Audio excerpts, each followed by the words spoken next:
संत ने कहा कि जो भगवान के आश्रित होता है, ध्यान से सुने, भगवान के आश्रित होता है तो भगवान उसका भरण पोषण करते हैं।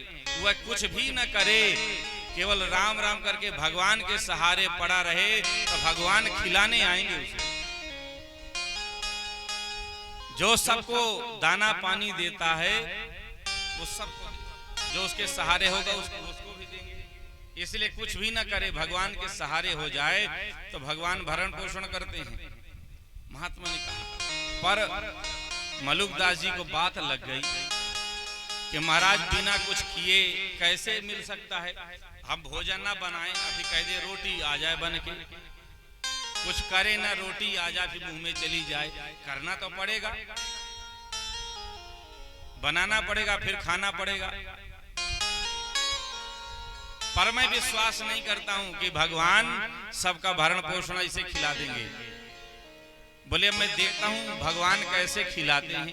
कि ये गए जंगल में घनघोर जंगल में पहुंच गए, छिप करके एक बट वृक्ष के ऊपर बैठ गए छिप के। पूरा दिन निकल गया, रात्रि का समय था, कुछ नहीं खाए पिए भूखे प्यासे बैठे थे कि देखता हूं आज भगवान मुझे खिलाते हैं कि नहीं।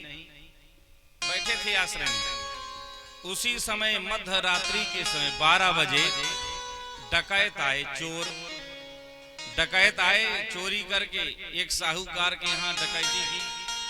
अब चोरी करके जब सब चोर पहुंचे वहां जंगल में तो वहां मैदान था, तो वहीं खोला सब, बोले अब यहीं बंटवारा हो जाए। तो सब जितना नगदी था, स्वर्ण के जीवर थे, वही सब बांटने लगे।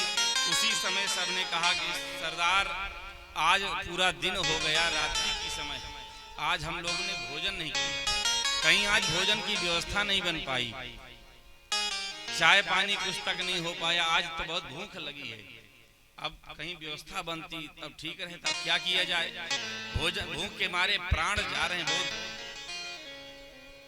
उसी समय सहसा नजर पड़ी कि वही पेड़ में एक पोटरी लटकी थी, एक पोटरी लटकी थी वहीं पर। तो एक चोर ने पोटरी खोली और खोल के देखा तो बढ़िया पूरी, साग, हलवा, बढ़िया अचार, यही सब रखा था। क्योंकि वहां से प्रयाग जाते थे लोग, तब पगडंडी थी, तो लोग जाते थे गंगा जी स्नान करने।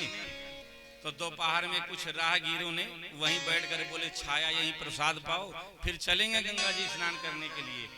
तो एक पोटरी खोल के तो पाए और दूसरी टांग दी, भूल गए जाते समय, तो वो चले गए सब प्रयाग स्नान करने, पोटली टंगी रही। जे ही पोटली खोला देखा रे वाह आज भोजन बढ़िया मिल गया, पूड़ी, हलवा, साग, अचार भी साथ में है।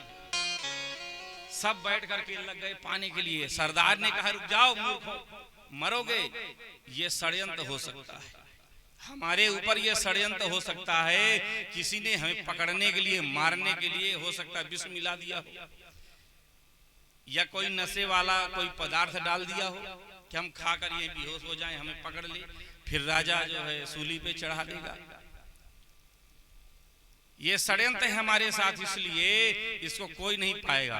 देखो यहीं ढूंढो, कोई न कोई गुप्तचर यहीं छिपा होगा, देख रहा होगा। इसने पोटली टांग ली है हमें खिलाने के लिए। अब जितने चोर थे सब भूल गए, भैया कहीं मर ना जाए, विष ना मिला हो। सब टार्च लगा के ढूंढने लगे, देखें भैया कहाँ गुप्तचर है। तो ढूंढते ढूंढते सहसा नजर पड़ गई ऊपर, तो छिपे बैठे थे वहीं पे ऊपर डाली में। चोर ने कहा सरदार वो मिल गया, वो मिल गया, ऊपर बैठा है, वो मिल गया। चोर चढ़े ऊपर और चढ़ करके उतार लाए मलुकदास जी को, बालक थे, उतार के ले आए। बोले सरदार यही है गुप्तचर, इसी ने विष मिला के रखा है।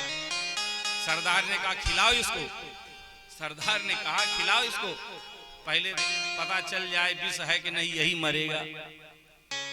तो वहीं पटक करके और खिलाने लगे बालक को, और ये मुंह बंद किए थे, बोले नहीं बिल्कुल नहीं खाऊंगा। सरदार ने कहा देख लो बात पक्की हो गई, इसमें विष मिला तभी नहीं खा रहा ये, और नहीं खा लेता हलवा पूरी कौन मना करे।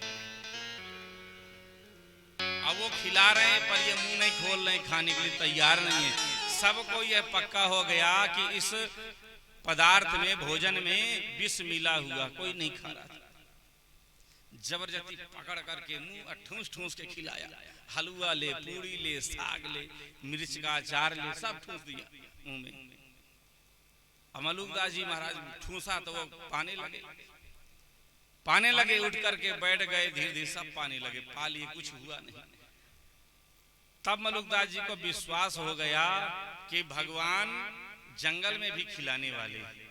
महात्मा ने जो कहा था कि जो भगवान के आश्रय हो जाए तो भगवान उसको भूखा नहीं रखते।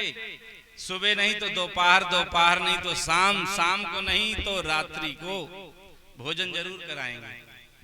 उन चोरों ने भोजन जबरदस्ती खिलाया उनको। उसी समय मलुकदास जी के मुख से एक वाणी प्रकट हुई, वह दोहा सबको पता है। मलुकदास जी ने कहा, अजगर करे न चाकरी, अजगर करे न चाकरी, पंछी करे न काम। दास मलुका यूं कहें सबके दाता राम। दास मलुका यूं कहें सबके दाता राम। देखो, अजगर किसी की चाकरी नहीं करता है, पंछी भी किसी का काम नहीं करते, पर भगवान सबका भरण पोषण करते हैं।